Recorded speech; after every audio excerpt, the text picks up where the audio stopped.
आजच्या व्लॉगमध्ये आपल्या सर्वांचं मनापासून स्वागत आहे. आज आपण विल्सन डॅम म्हणजेच भंडारदरा डॅम पाहण्यासाठी आलेलो आहोत. या धरणाला शासकीय नाव म्हणजे स्वातंत्र्य सैनिक आद्य क्रांतिकारक राघोजी भांगरे असे सुद्धा म्हटले जाते. शेंडी गावातून वेडीवाकडी वळणे घेत थोड्या अंतरावरती पुढे गेल्यास आपल्याला या धरणाचे अद्भुत दृश्य पाहावयास मिळते. तसेच हे धरण प्रावरा या नदीवर बांधण्यात आले आहे. त्यामुळे या ठिकाणी आपल्याला प्रावरा नदीचे देखील सुंदर दृश्य पाहावयास मिळते. या धरणाच्या समोरील बाजूचे जे दृश्य आपण पाहत आहोत, याच्या उजव्या बाजूला एक मोठा कातळ आपल्याला दिसत आहे. या कातळाच्या वरच्या बाजूला एक छोटीशी पाण्याच्या प्रवाहासाठी एक छोटी मोरग तयार करण्यात आली आहे. पावसाळ्यात जेव्हा हा मार्ग खुला केला जातो, तेव्हा या ठिकाणीचे एक सुंदर धबधबा तयार होतो आणि हा धबधबा छत्रीच्या आकाराचा दिसतो, म्हणून या धबधब्याला अंब्रेला धबधबा असे म्हटले जाते. आज पाण्याचा प्रवाह नसल्यामुळे हा धबधबा आपल्याला आपल्या अपेक्षेप्रमाणे पाहावयास मिळाला नाही, पण तुम्ही यूट्यूबवर या धबधब्याचे सुंदर आणि विलोभनीय दृश्य पाहू शकता. या ठिकाणी काही वेळ घालवल्यानंतर आपण सरळ पुढे गेल्यास आपण या धरणाच्या वरील बाजूस येऊन पोहोचतो. या ठिकाणी प्रेक्षकांची गर्दी आपल्याला जास्त प्रमाणात पाहावयास मिळते. या ठिकाणी आपल्याला या धरणाच्या समोरील सुंदर डोंगरांच्या रांगेचे दृश्य, तसेच या धरणाचे 2 दरवाजे, दरवाजाच्या समोरील पाण्याच्या प्रवाहाचा मार्ग, तसेच या धरणाचा साठवलेला पाण्याचा साठा, या सर्वांचा नजारा आपल्याला पाहावयास मिळतो. आपण आता या धरणाच्या वरील बाजूस एक वाहणाऱ्या छोट्याशा पाण्याच्या प्रवाहाजवळ आहोत. या पाण्याचा खळखळाट एक मनाला वेगळीच शांती देऊन जातो.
आता आपण या धरणाचे जे 2 दरवाजे आहेत या ठिकाणी आलेलो आहोत. अशा प्रकारचे हे दरवाजे आपल्याला पाहावयास मिळतात. हे दरवाजे लोखंडी दरवाजे आहेत. सध्या पाऊस नसल्यामुळे हे दरवाजे बंद आहेत, परंतु जेव्हा पाण्याची पातळी वाढते तेव्हा या धरणातून याच दरवाजामधून खाली पाणी सोडले जाते. धरणातून पाणी सोडलेले दृश्य सुद्धा खूप विलोभनीय असते, पण आज दरवाजे बंद आहेत, त्यामुळे आपण तो नजारा मिस केला आहे.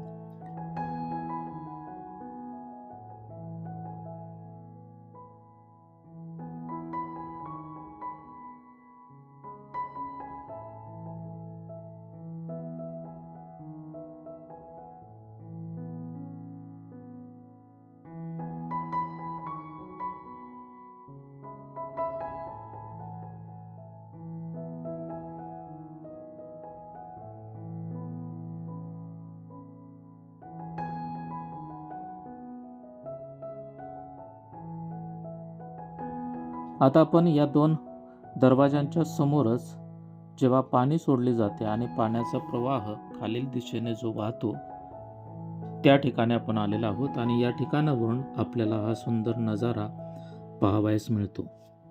जेव्हा पाण्याची पातळी धरणामध्ये वाढली जाते तेव्हा याच दिशेने पाणी खाली प्रावरा नदीमध्ये सोडण्यात येते. तसेच या धरणाहून आपल्याला या धरणाचे साठवलेले पाणी सुद्धा पाहावयास मिळते. या ठिकाणी बोटिंग सुद्धा केले जाते. या धरणामध्ये एक छोटेसे बेट देखील आहे. बोटीमधून तुम्ही या बेटावरती जाऊ शकता आणि हे बेट, त्याचप्रमाणे हे धरण आणि या धरणाचा आजूबाजूचा परिसर तुम्ही एक्सप्लोअर करू शकता. हा जो धरणाचा साठवलेला पाणीसाठा आहे याला आर्थर लेकसुद्धा म्हटले जाते. आपण या धरणावरती काही वेळ घालवला आणि त्यानंतर इथून पुढे आल्यास या धरणाचे विहंगम दृश्य आपल्याला पाहावयास मिळते, जे तुम्ही आता पाहत आहात. तसेच या रस्त्याने सरळ पुढे गेल्यास वेगवेगळे धबधबे तसेच सह्याद्रीच्या सुंदर निसर्गाचा नजारा तुम्ही पाहू शकता. मला आशा आहे की आजचा हा व्लॉग तुम्हा सर्वांना नक्कीच आवडला असेल. अशा प्रकारचे माझे व्लॉग पाहण्यासाठी माझे चॅनल न विसरता सबस्क्राईब करा.